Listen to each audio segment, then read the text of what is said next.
Public comments. Don't see any public. So we'll go right into the first agenda item here, which is parking on Front Street in front of the Starline building. Jay, I think that's your... Yeah, so the no, in my opinion, for that to be effective at all, that no parking sign needs to extend to the other side of Page Street. Right now, it ends about 30 or 40 feet short of the entrance into the Star Line, and so people aren't parking there, but they're parking right in front of the door, and what's happening is, because the road narrows until the intersection, and then on the, so if we could look at it, Mike, I don't know if you want to open it up and look at it, but I mean, to me, there should be a no parking sign on the other side of Page. There were two reasons why we did this, and one was because we were going to put it. I thought that the Starline was going to put a crosswalk in. Yeah. And with some signage, and you could, if you parked there, you couldn't see it. So it was to an advantage to put no parking there. And the second reason was that it narrows down to one lane when someone is parked there. Correct. And yeah, because you can see Front Street is wider till it hits Page. Then it cuts in after Page. And really, so the only way for that to be effective there is to have that no parking sign on the right side of Front Street, there right in front of the building, because the one sign is down there underneath one of those trees. And and no one's parking there for the most part. It's fine, that's work, but you can still fit 4 or 5 cars in the space that's left, and it happens. People park there. Of course. There's someone there parked there. Of course they do. There's someone parked there right now. Yeah. Street view? Yes. I didn't hear that. What? I was just asking if you could go to the street view. Oh. Yeah. Right. Yeah. Right behind where that white truck is. Gotta go the other way. Gotta go the other way though. Oh. Okay. So. It's Page. We're at Page. So the no parking thing is right around where the. Right here, isn't it? No, it's down further. It's down here. Yeah. Oh, okay, yeah. Right by that bush, and it really needs to be on the other side of Page. I know it should be by that sign that's there. Really, is what it should be.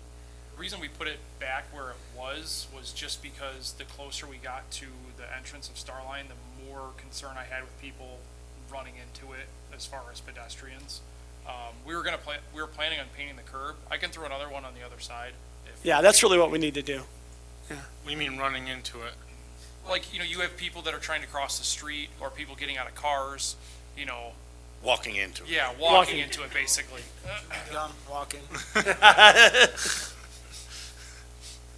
Because really, it should be no parking all the way up to that pub sign. Yeah. When I drove down there, there's a no parking signs, and then there's a 2-hour parking. Yeah. And then no parking again. Does that sound right? Or I thought I saw another no parking when you get farther down by where. Yeah, there's two no parking sign, then there's a 2-hour parking.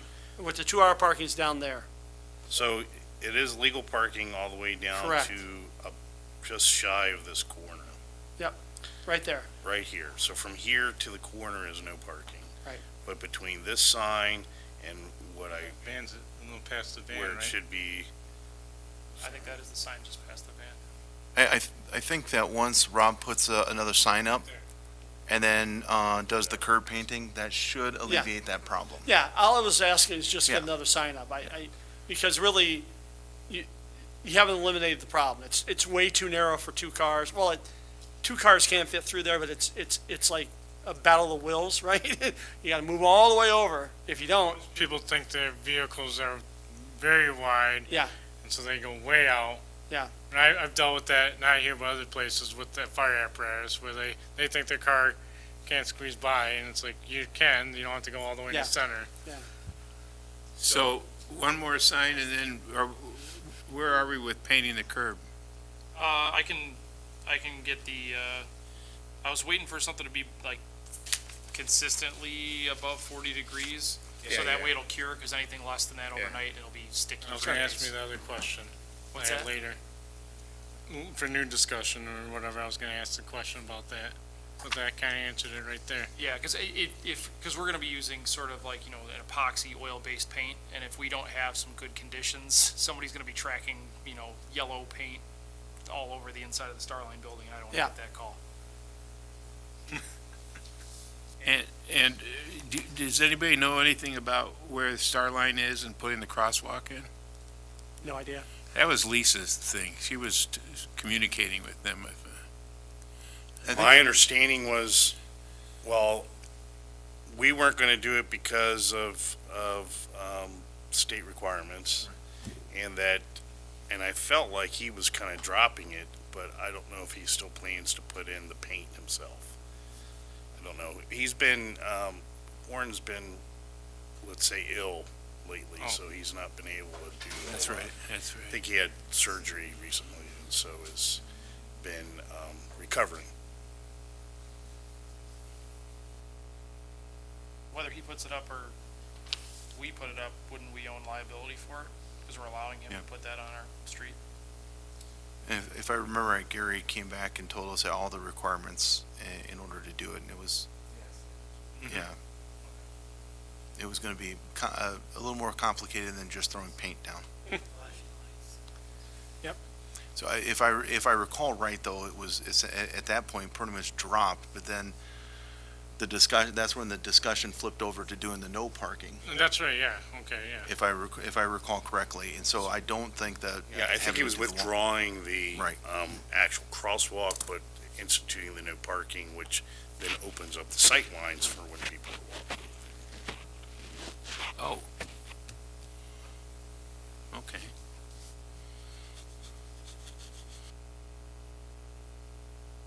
Scratch that then, huh? We don't have to. Thank you, Rob. I think that's my recollection, so. Okay. So, any more discussion on that item? No? Okay, so I think we can move on then. Staff report on use of this year's MFT funds. I see that, Rob, this looks like it came from pavers, or part of it. You're using that as a template anyway. Gary put that, so Gary and I drove around and sort of figured out what streets we'd like to do for crack sealing and rejuvenation, and then Gary put all that into the system on his end, and this is what it spit out.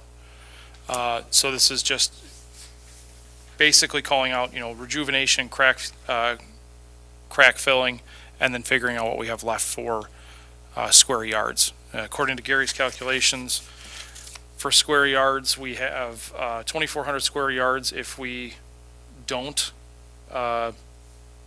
waive the acceptance testing, and we could probably do 2,600 square yard, 2,680 if we do waive the acceptance testing.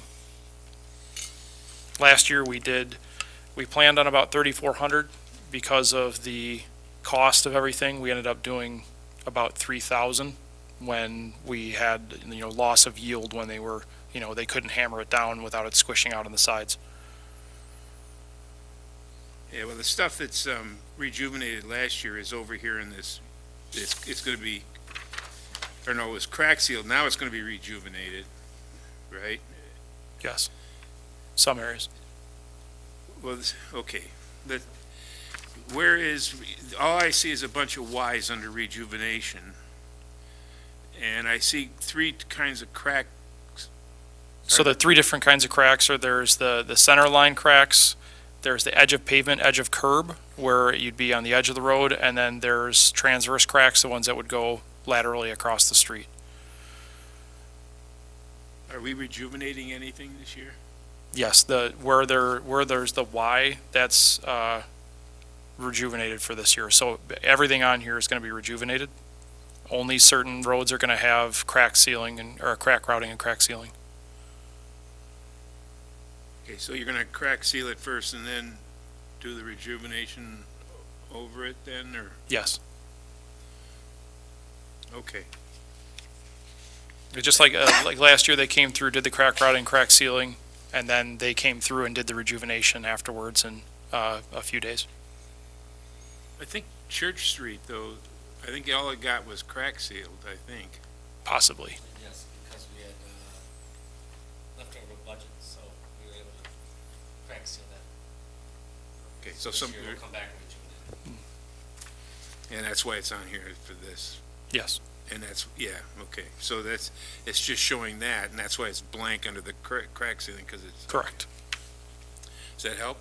You know, he explained it before, because I just want to make the numbers, but once he explained it, I get what's going on now.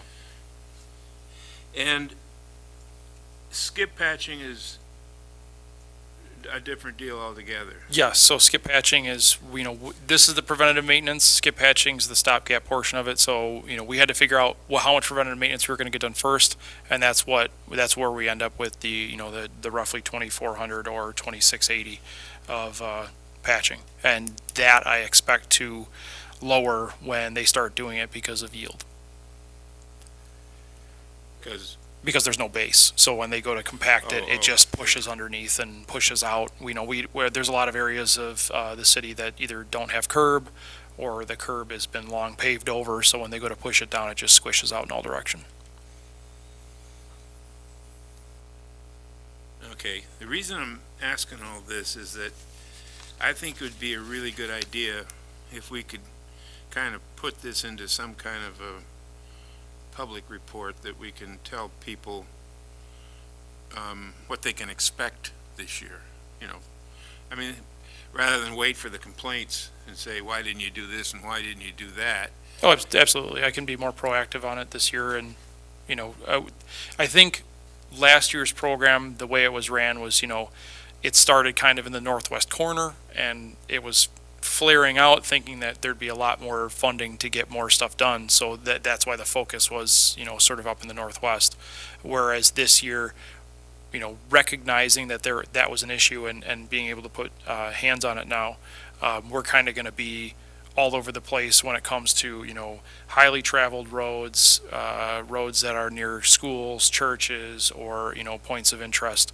I think, because of funding for Diggins and Sumner, Gary and I had talked about earlier in the week, paving of Diggins to 14, Diggins and then Sumner to Route 14 could take 4 years. So it would be a good idea to just get some skip patching done on that area now, so we can at least bridge the gap and make it more passable, since that's a highly traveled road in the city. And then 5th Street. Driving on that today, where do I stop? Rob, you do a pretty good job on social media of explaining things. Try. No, Thank you. It's very good, and I think it's very important.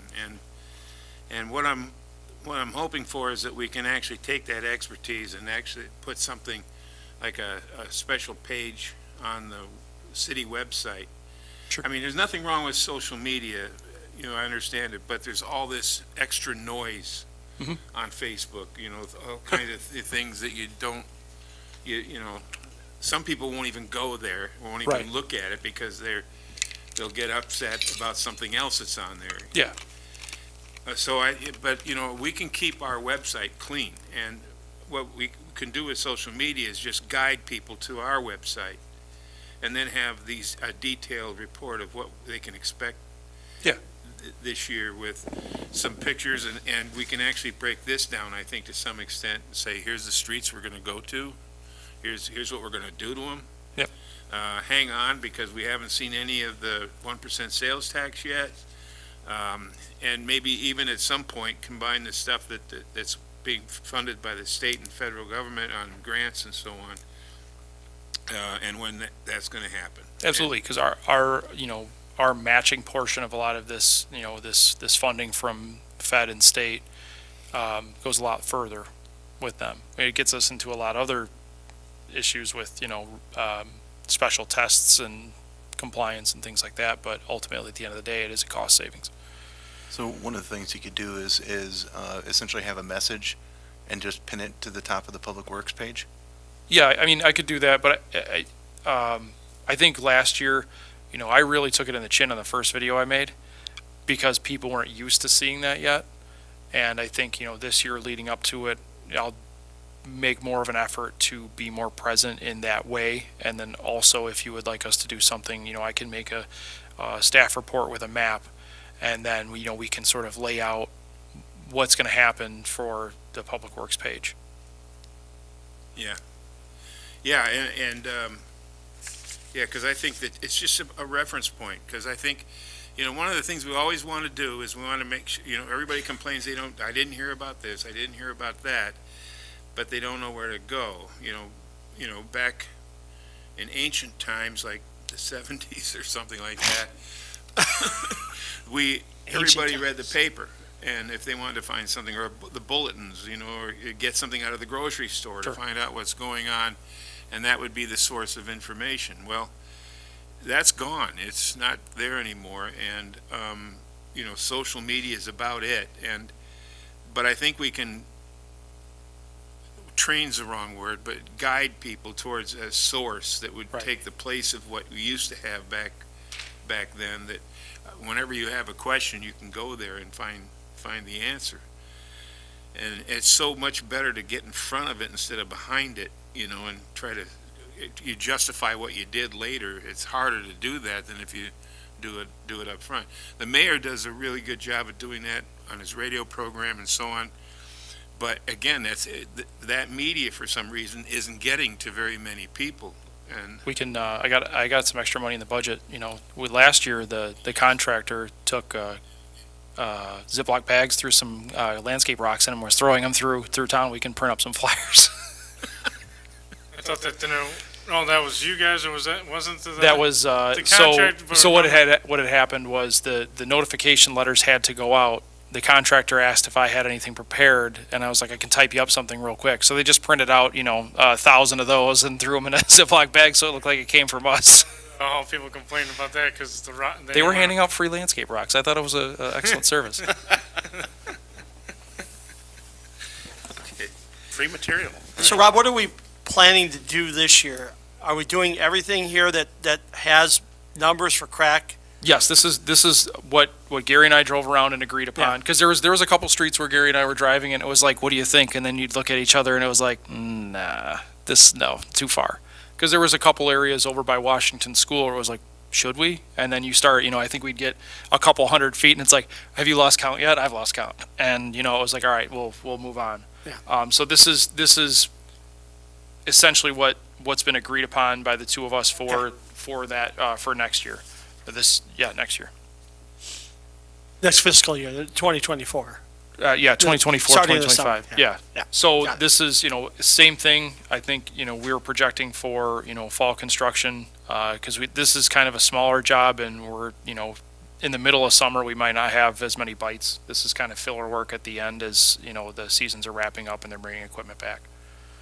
It's fine, because I drove up to the library, and on McKinley was the first time, I've lived here for 30 years, I've ever seen crack seal done in this community, and it was weird. I'm like, wait a minute, we don't do this. Oh yeah, we do. It helps. Yeah. If you keep the water from getting beneath it, and Right. and we have a lot of base issues in the city, and the more water we can keep out of there, the better. You just got to drive on the airport more. Yeah. Because the county does it every Yeah. couple of years. Well, I'm talking about in the I city know, though. Yeah, right. Well, it's still part of the city. It's annexed in Yeah, there. It's that's just true. county road. That's true. I hate to do this. Can we move on? Just because The only we're quick paying question him to be I- here, so. No, that's all right. This is for Rob.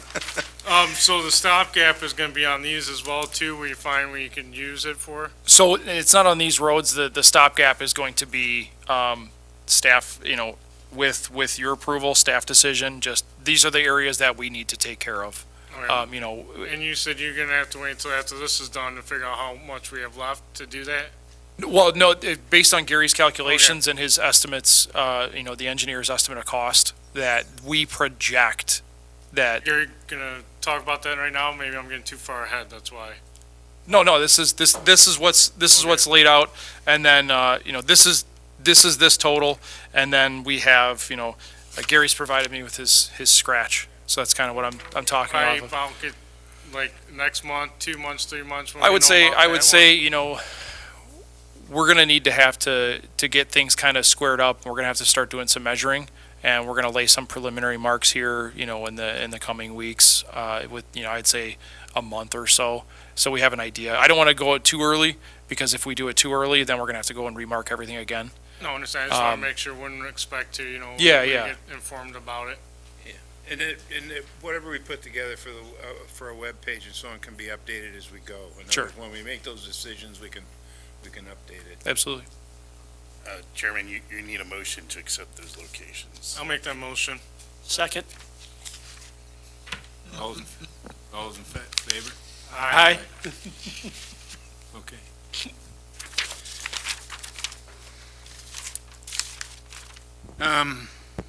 Okay, post office stairs. So I'm gonna swap over this input to. Oh, yeah.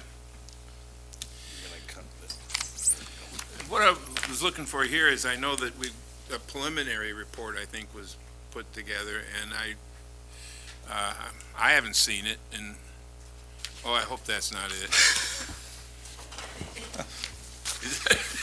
$1,000 to buy more. Yeah, you know what the cost of labor is right now? Yeah, I know, but this is kind of where we were. It's Never mind, abstract. I'm getting ahead of myself, I'm sorry.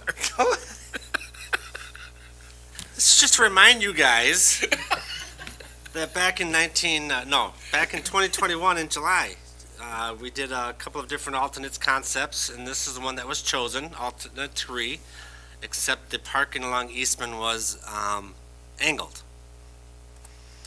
Then in 2022, we went and did some field survey, and for the stairs, we found out that, well, let me go back. If you go back, you can see these stairs or dash, meaning we thought we'd be able to keep them.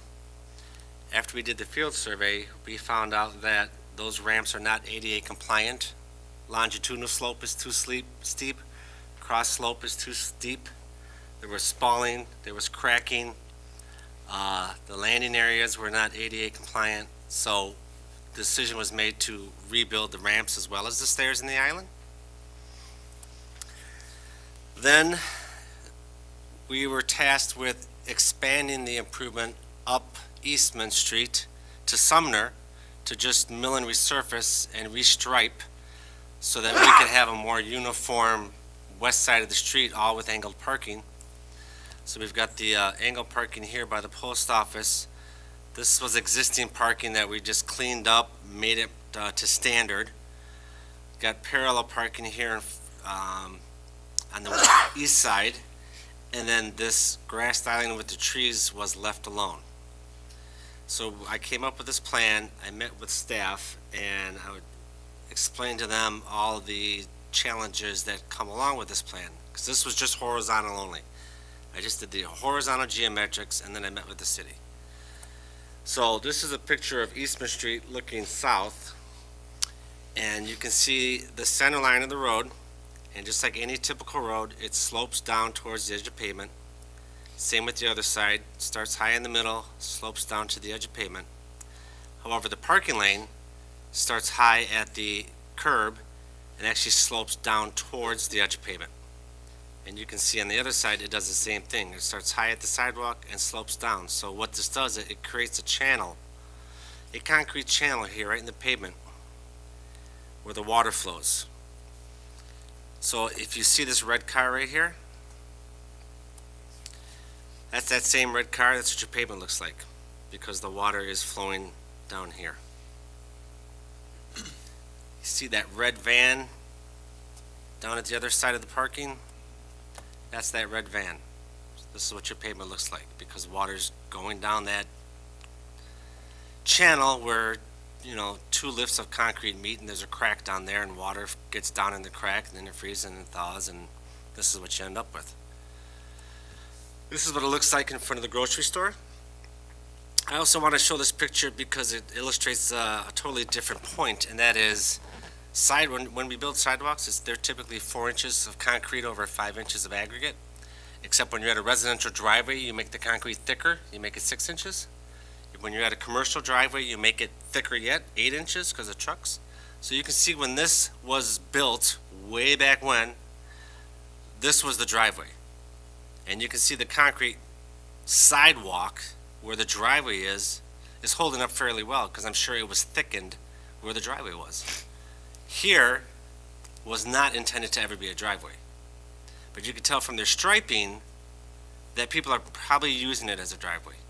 So that's why this sidewalk is so beat up and, The curb is pretty broken. yeah, because it's probably only 4 inches, because it was supposed to be a normal sidewalk, not a driveway. This is what the pavement looks like in front of that for 2 reasons. One, again, people driving over it out of that parking lot, but also that concrete channel that I showed you before that comes down here, water kind of gets stopped because this driveway is higher. So water ponds here, soaks in, freezes, thaws, everything else, and that's why that pavement looks that way. So when I presented this plan to the city, one of the things I said was, guys, before we spend any more money and start looking at anything vertical, let's go get some pavement cores and see what kind of pavement we're dealing with. Because remember, the intention was mill, resurface, restripe, make it look nice. So we had Midland Standard take pavement cores for us, and this first paragraph pretty much says it all. The granular base course encountered at all the locations is more of a bank run sand and gravel with silt and clay. To say it crudely, it's junk. Those are what your cores look like. A couple of inches of bituminous, basically on dirt. Yeah, there's some gravel in there, but it's bank run, rounded chunks of stone with a lot of silt, a lot of clay.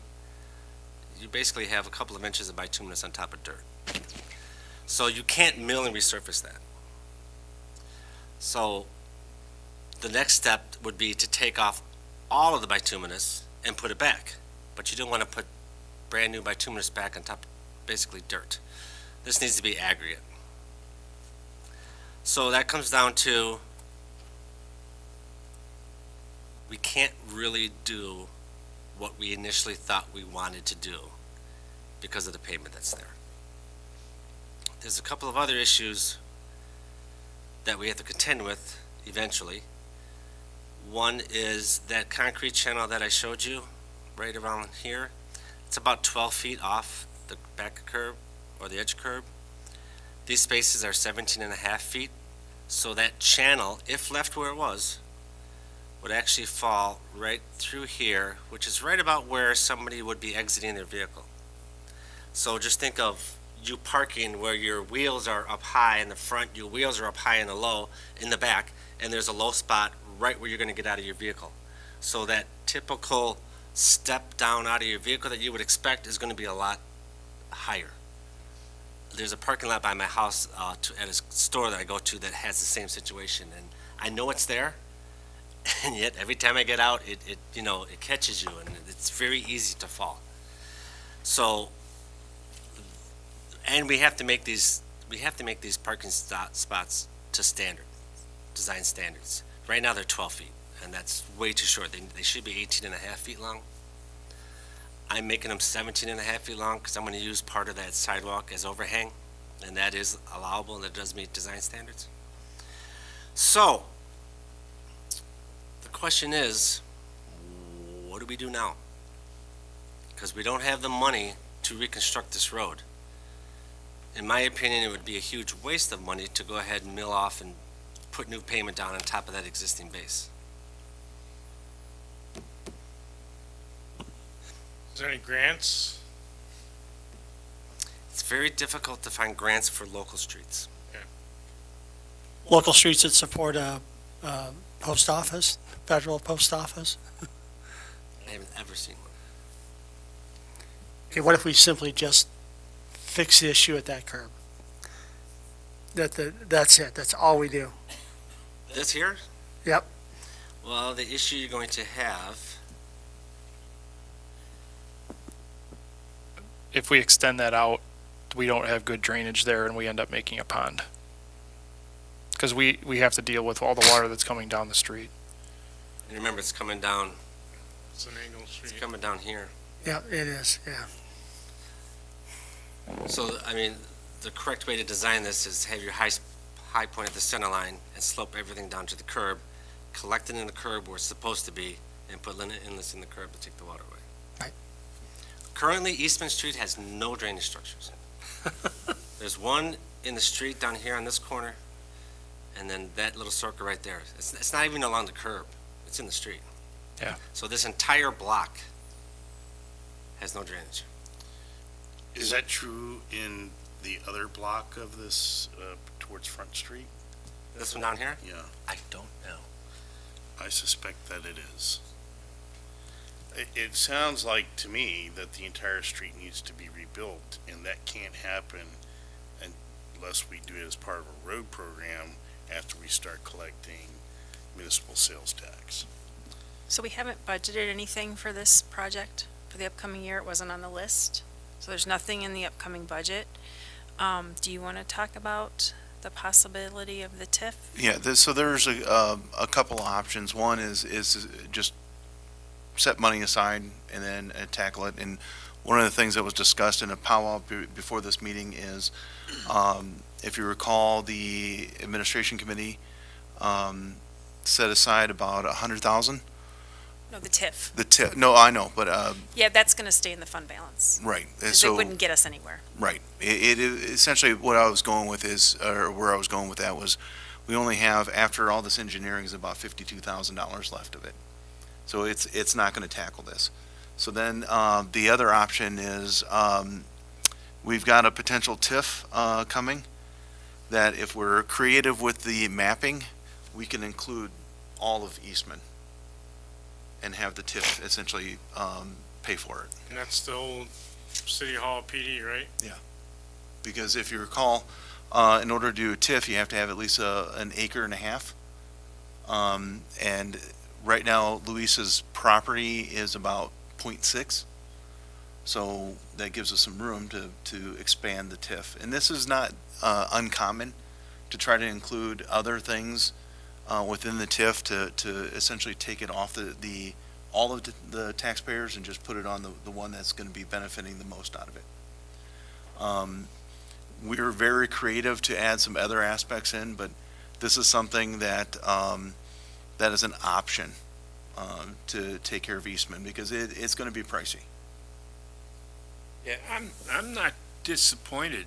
I mean, we all knew that we were going to run into something, but now. Condition of the street tells you there's something else that was Yeah, amiss but there. now we know. I mean, we have something that's very accurate, and it's something we can shop around. We know how, now we got an idea of what we're in for, and that's where I wanted to be. I mean, I was just hoping we could get to that point, and We accomplished what we set out to do yeah. so far, so yeah. Agreed.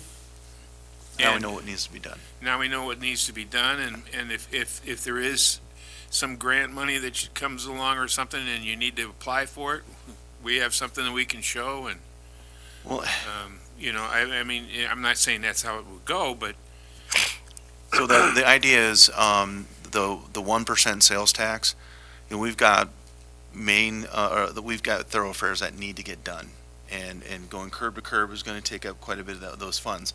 This project alone for just this one block would take a pretty good sized chunk out of it, out of the million and 1.2, or all of it. Yeah. It would take all of it. No. So that's where I think our best option right now is, outside of setting some money aside as it's available, is to go, include this in the TIF. Which extends all the way to the front, right? Yeah. Yes. Because I could see this cross-section that I showed you extending in the next block. Right. Yeah. Because it was supposed to do all of Eastman there, both blocks, or both sides of the street there. See that dot right there? Yeah. And then the other one's over here somewhere. Oh, you mean down in this other section? Yeah. The southern block that I don't know. Because So, we only surveyed. this is the old city hall, Yep. and we would just go all the way up to something. This is the post office, Does the water run south. south? Yeah, run south. Pretty much all the way That's to all front. going downhill. It's all going downhill towards the tracks. You can tell when it get a lot of rain. My internet's not working right now. But, so when we were originally drafting, the TIF, this was one thing we kept in mind. I mean, there's other aspects we'd like to see done, and we could use the TIF money to do that. Make the TIF work for us. But this was high on the priority list. Just because we kind of got an estimate of how much it was gonna be. Yeah. Yeah, I'm, this is something we can put in our future plans and, So I'm bringing this up, this as a possibility is not just for this board, but it's also for our growing amount of listeners out there that we are looking at other ways to take care of this and do it right. no, we can't just put more asphalt on it. I mean, I think that's throwing good money after bad. we've done that Yeah. too much already, I Yes. think, around town, I mean, it buys you maybe 8 years, right? But it doesn't really fix the root cause of the problem.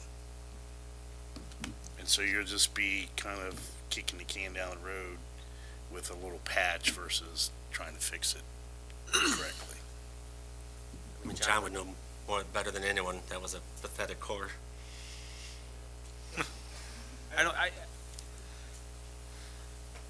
Yeah, well, well, you remember, I mean, you look at there's gravel pits all over the place here, and so I know where all the bank run came from.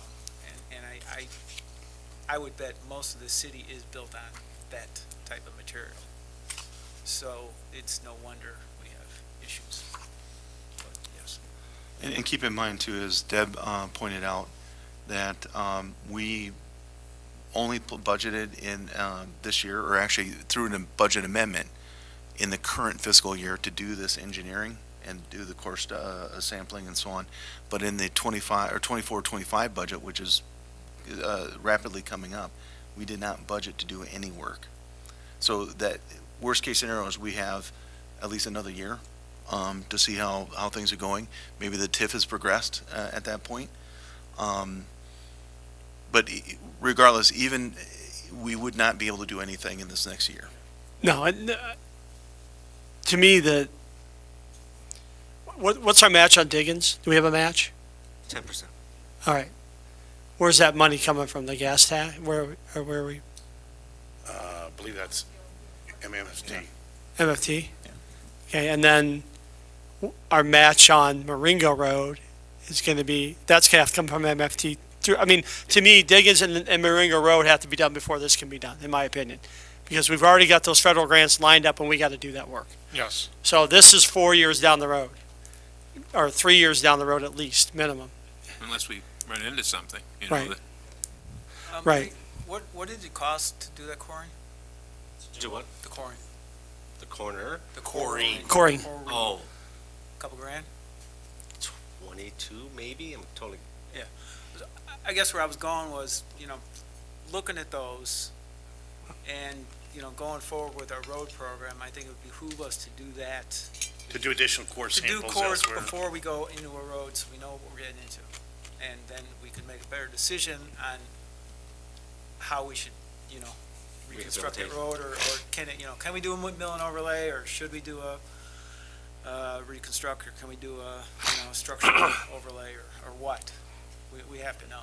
Well, and again, this is more for our listeners. The goal with the 1% sales tax is to do a curb to curb.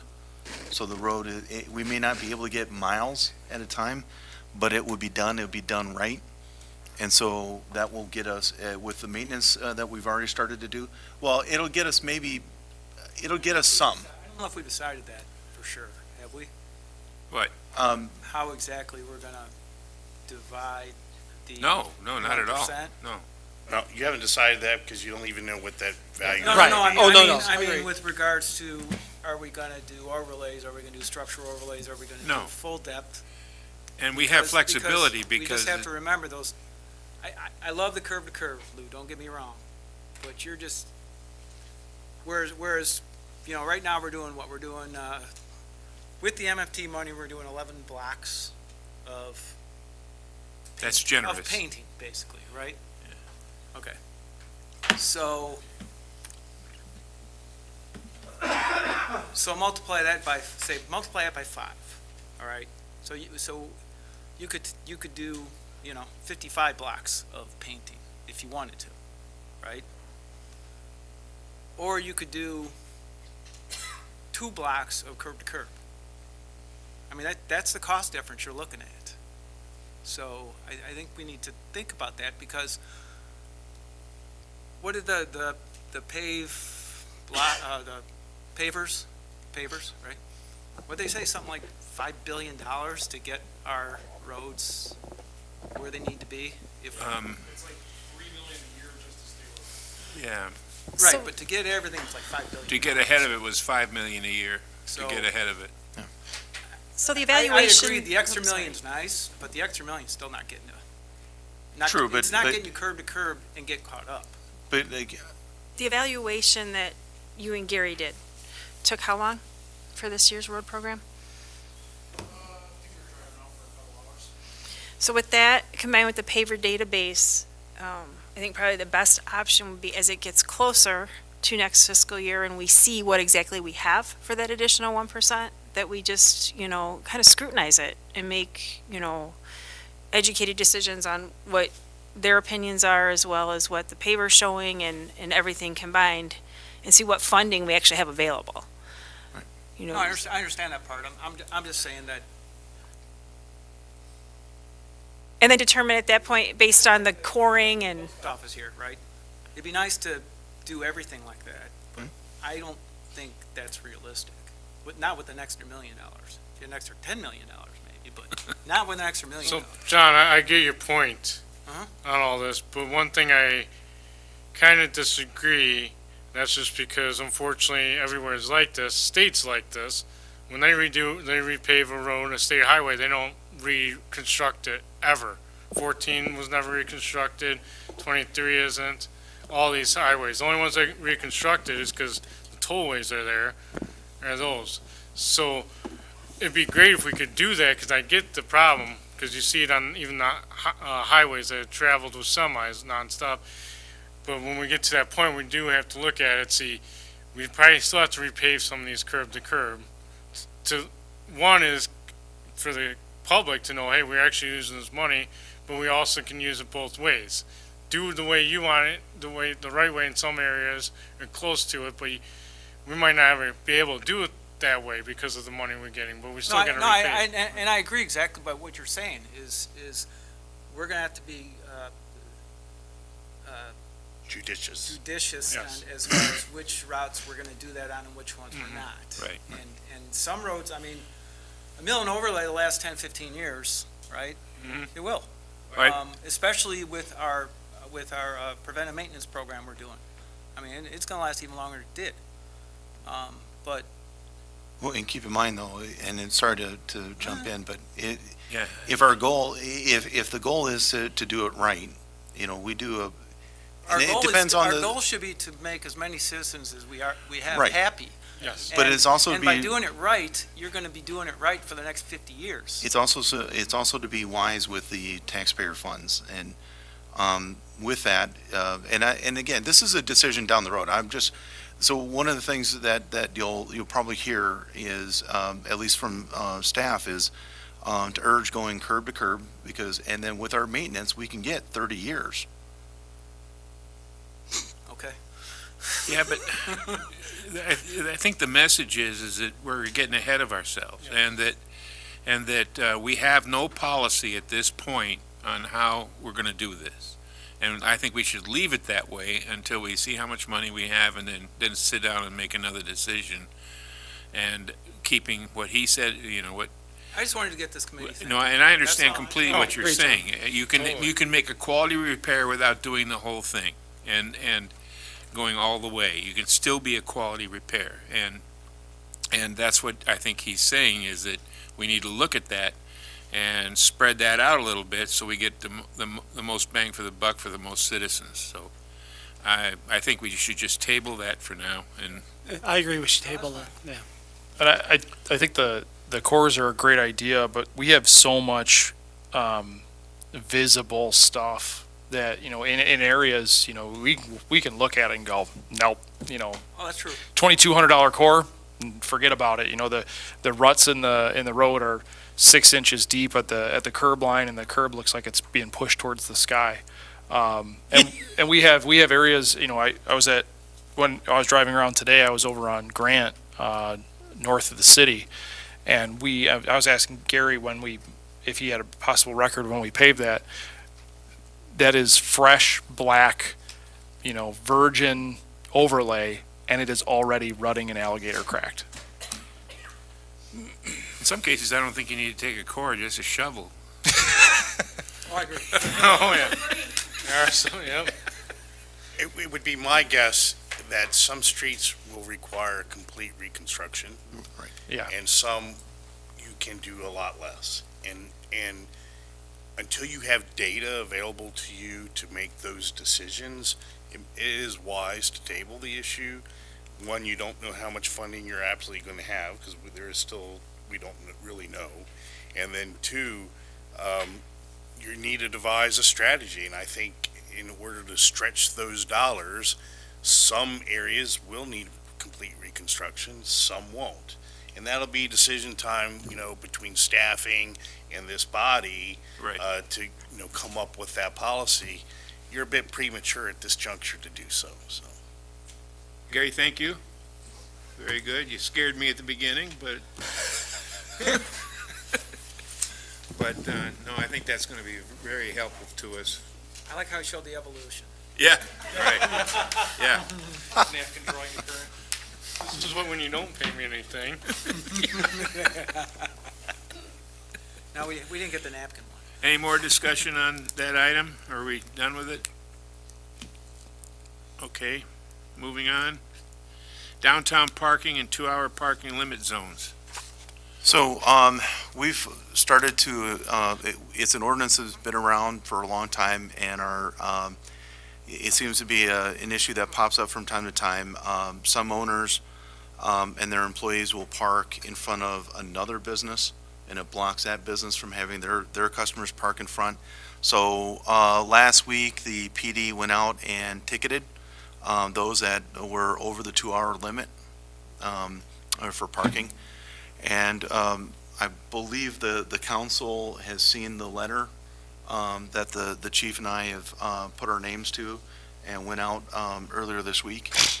So that it's a heads up to business owners not to park in their own vehicles in front of the business. Sorry, excuse me. And then we also offered better places to park. So try to open up Air Street to customers, which is kind of the intent. I asked to have this put on the agenda because I wanted to have a little bit more discussion than the current ordinance in those areas downtown limits you to 2-hour parking. The point of that ordinance is to ensure turnover so that people aren't parked there all day, and our highest offenders are employees of the businesses downtown. Now, some of those businesses have lots of employees, and some of those type of businesses have dedicated parking lots that their employees park in. But there are other businesses that have more employees than a standard mom and pop store, retail store, and they're taking up all this parking. And I think a lot of those employees are very angry because the city has started enforcing that parking downtown. I don't know what the city offers free parking permits for employees that they can get from the police station or police department, put it in their window, and then they can park in the city lots. But it does require them to hoof it to their place of business. There are some employees that are not happy with that arrangement, and then others are saying, well, what if those lots are full? Police chief has notified me, so he's never seen those lots full, other than when there was a Cubs game or, the Blackhawks were going for the cup. So in those, that's kind of I don't think I think there's sufficient parking in city lots to accommodate the employees. If there weren't, then the employees are then left to park outside of those 2-hour time limit areas. There is surface parking in a little bit further away from downtown that does not have a 2-hour time requirement. The only other option that you have available to you would be to institute parking fees in the downtown district to ensure that you have that turnover. Years and years ago, the city had parking meters downtown. I'm not necessarily advocating for that, but that is another option that would create that turnover that the businesses seek. But many of the business owners don't want paid parking because then their customers have to pay to park. So, it's the employees and the business owners have to understand either your employees need to park elsewhere, or in order to ensure fair and turnover of parking, the city council may have to institute parking fees. And you do something like they do, instead of having actual meters, you have a kiosk with numbers, spaces like they do, say, in nearly any other place now that does parking fees like in Lake Geneva and Salida, they have an app and you can park that way and put down your thing. In fact, we have a very similar process for Metro parking that they can use an app and pay. That's not new. I mean, No, it's not new. that having to park away from the businesses is goes at least back to the 90s, because my son used to work at the trophy store in the 90s and he had to park blocks away. And Yes. So it used It to be- is not nothing new, but there are newer businesses that have taken residency on Air Street that don't like that rule. And, I don't know what, you can't have it both ways. You have to have, the businesses want to ensure that their patrons can come in and have easy access to their stores because they're paying the bills. The employees are not paying the bills for the businesses. So hence, and that's not uncommon in lots of places. If you go up to Fontana, many of those employees that work in the bars and restaurants there cannot park close to those businesses. They have to park in city lots further away and have to hoof it. So every municipality deals with this issue. This is what I would call a whack-a-mole issue, because not every year, but oftentimes it will rear its head and police will go out and enforce, and then people, then park where they're supposed to, but then slowly they take advantage, and then businesses complain, and it's just kind of a cyclic Do thing. they know where they're supposed to be parking? They will. Well, they do now That's because the purpose. we've issued a letter to, It will go out Friday. I'm sorry, we will be issuing that letter that's in the packet to notify those businesses, this is where you can park and how you can get a parking permit. Also important to note is the police will be enforcing it See, on a yeah, regular took it away from me. basis. So you may get some complaints, but that's the only way we can control it.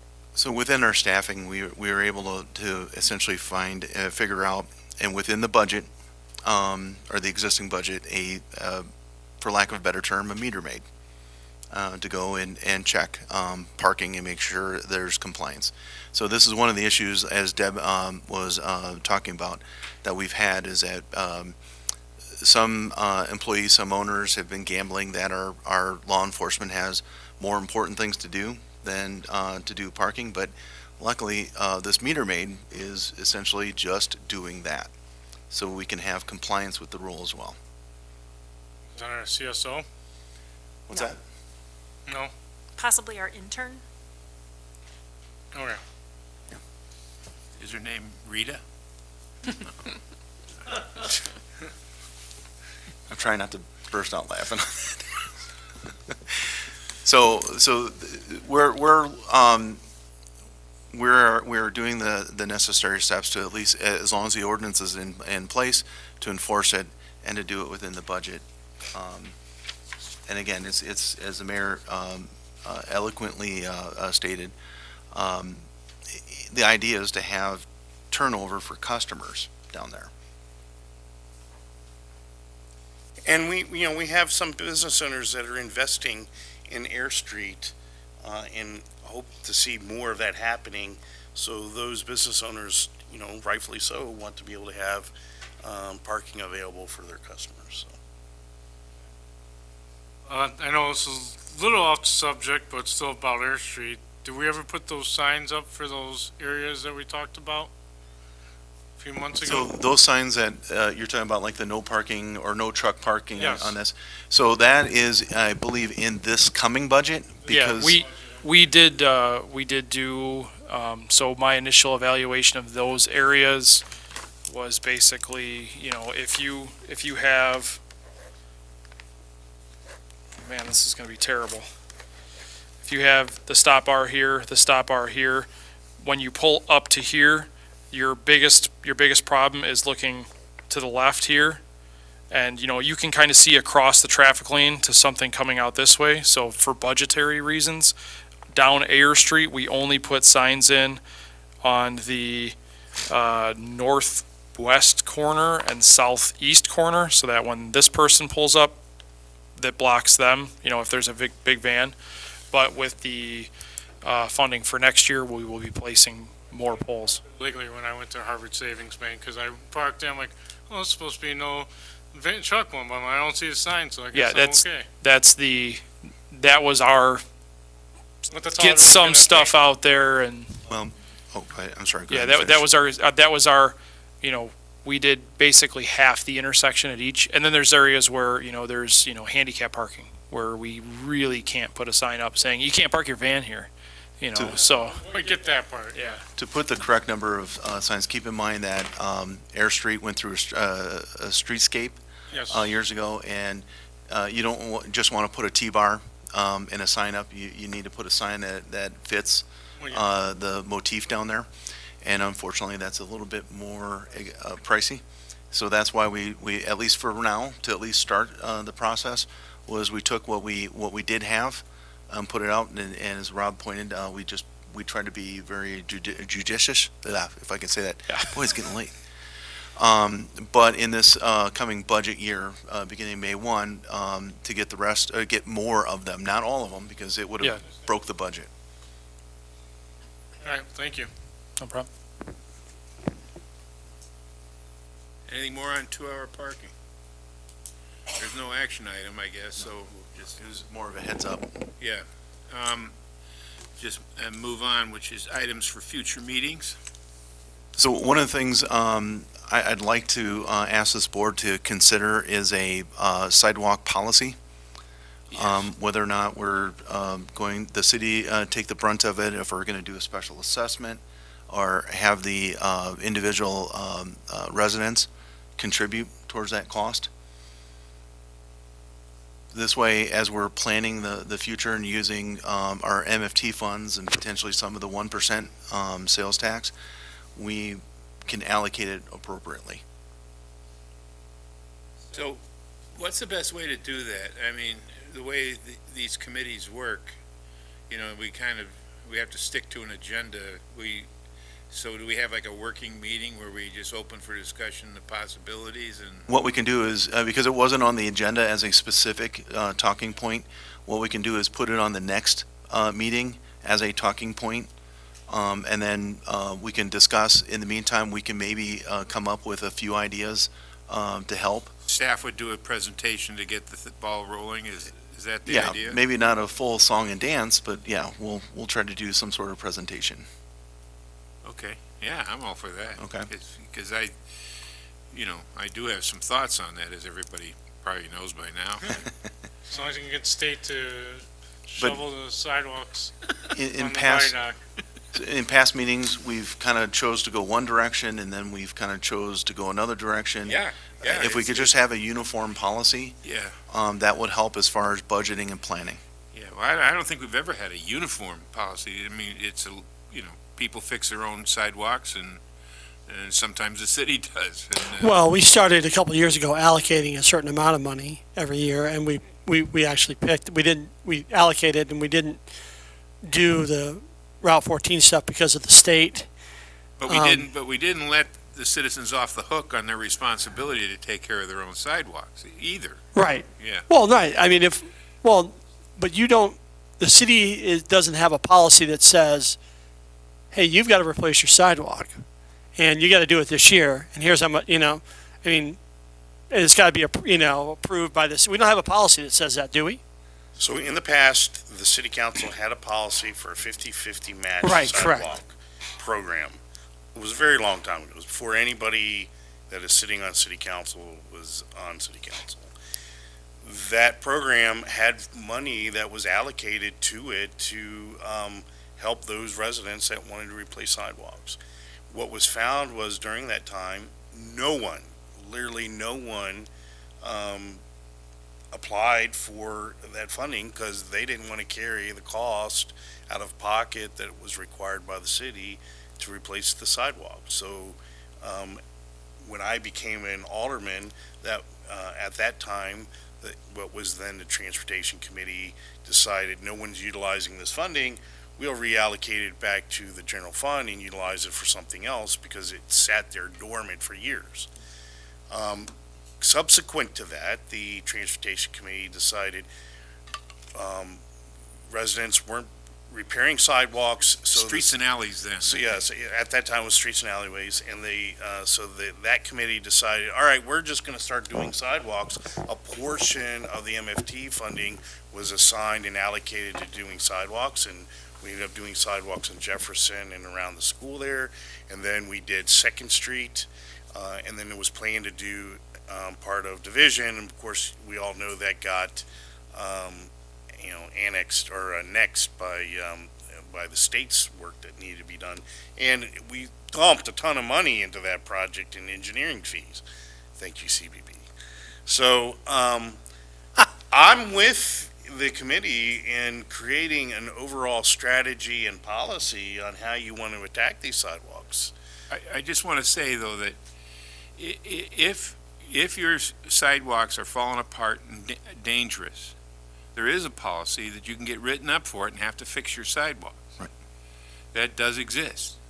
And another example is that let's say that your sewer pipe from your house out to the street breaks, and they come in and they remove part of the sidewalk. They usually just leave it till the ground settles. It's your responsibility as a homeowner to replace that section of sidewalk. So there is policy. It's not enforced very much, but Right. but it does exist, and because that's where the responsibility actually lies. Now, we've helped people, as you say. We put programs together. I took advantage of the 50-50 thing. What happens though when you start doing those kinds of programs that people rely on them? I'll just wait till they do my sidewalk. Yes. And that could take forever. I mean, My recommendation is let's put it on the agenda for Yeah, the I next agree. meeting, and then you guys can kind of Yeah. hash it out. Yeah. This could be a long one. When you do that, I just want to make note that we're not using MFT funds for the sidewalk program and haven't since 2021. In 2021, we did a 50-50 where half of it came out of the general fund and half out of MFT. Since then, we have not used MFT funds, and for this upcoming fiscal year, we have $95,000 allocated from the general fund. It's less restrictive that way.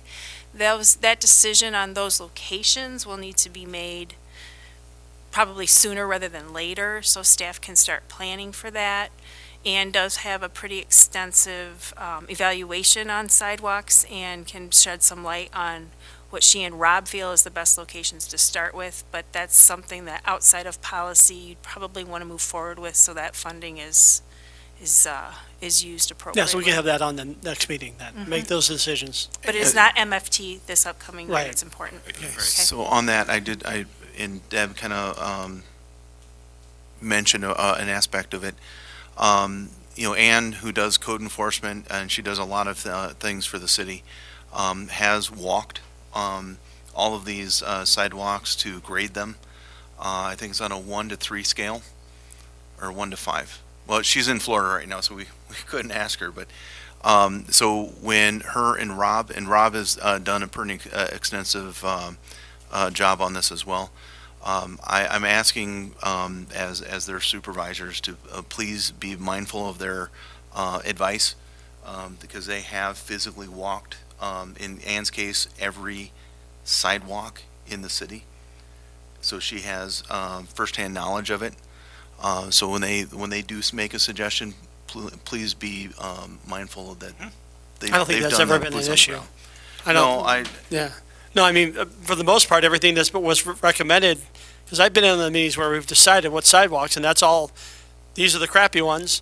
okay, let's do these right by the school. No, I understand, absolutely respect, I mean, and that's Ann's, I have no idea. Yeah, I think the only policy we had is try to keep it in a row. Yeah. Yeah, right. That was the only thing Yeah, we keep had. as close together as possible, and- Roads. right. Okay, I have one thing also on sidewalks, because I had a question about Park Point, and the question has to do with, when the state comes in and does Diggins East, when they do that, they're gonna do ADA on the corners and To what- Park Point, they end. No, I'm just talking about when they do their project. Yes. Are they replacing the whole sidewalks on both sides, or? No, only the, basically they have to do, the crosswalks on either side, so, if one side's ADA, they have to make the other side accept, so like if you have a detectable warning surface, they have to make sure that there's something to receive them with a detectable warning surface, and they also have to fix the grade, so, I've sent Gary the designs and he's called them out a couple times where it was like they were not meeting their own grades. They would have, over 8% here and there, and then they would have to fix it. But, they will only do the crossings and as much sidewalk as necessary to meet the grade at that crossing. Okay. And that stops, It stops how far at- are they gonna go? It's that one going Diggins East stops at the concrete, just past the church. So I think that would be, Resurfacing 173.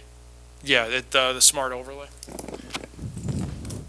And they're putting in is it two crosswalks, Rob? Yes, they're going to put in 2 signed crosswalks at our request. Because the park board, Charlie, were you on the board when we looked at discussed putting a crosswalk from Park Point over to Lions Park? And the state was like, well, you gotta pay for it. Yeah. But, yeah. But I mean, from Park Point to Lions Park, there's no existing sidewalks there, and it's so wide Yeah, that most likely you need bump outs because you can, I think, only cross 3 lanes of traffic before you need bump outs or Some kind of pedestrian. correct. You shielding. need a area of refuge. Yeah.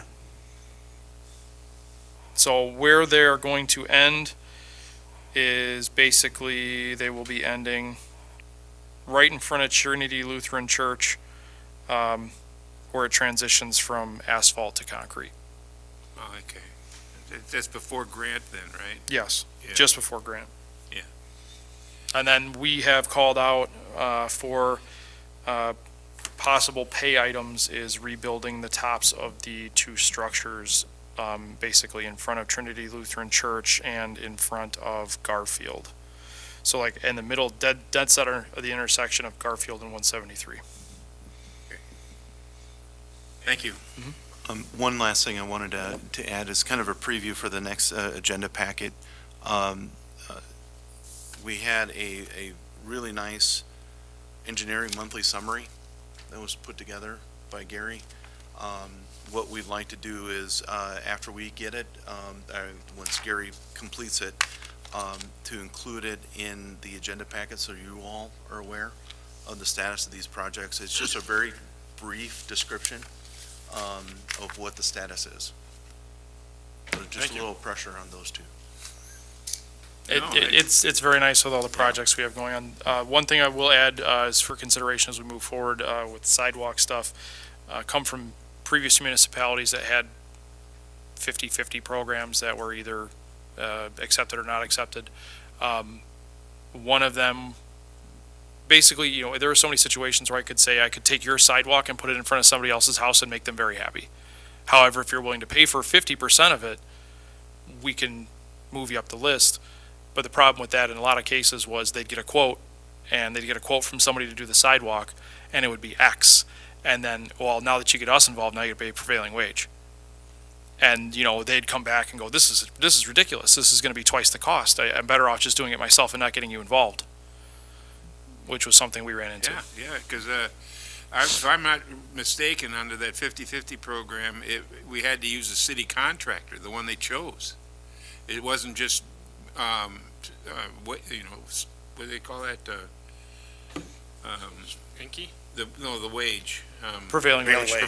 Prevailing wage. It was, you had to use that contract. In our ordinance, 612 sidewalk repair program that's still on our list of public right-of-ways or public properties, we show that we would pay for it, and the resident would be responsible for reimbursing us 66.5%. Yeah, it was that. Yes. That's still there. It still exists. Although no one's taken us up on it, and that's okay because we don't have the money anyway, so, you know. But, yeah, that's still in force, I think. Rob, when are they gonna start Route 14 and 170, you know when that project's gonna go? For Route 14 for the paving, Yeah. they're doing letting tomorrow or Friday. Yeah. Okay. And then I think it's Route 14 and then Brink East. I don't think they're doing north. I got to look because it's 626. It's 62T63, 62T62, and 62T64. So they're really close. So I can't. When I see the numbers, I'm like, yeah, it's that overlay project. One of the parts. Thank you. Any other items for future meeting? Do you want to wait until city council or just set up for next month's meeting with date? And we can confirm it again on city council, since we're all here? The date? Yeah. Sure, we could do that now, if you want.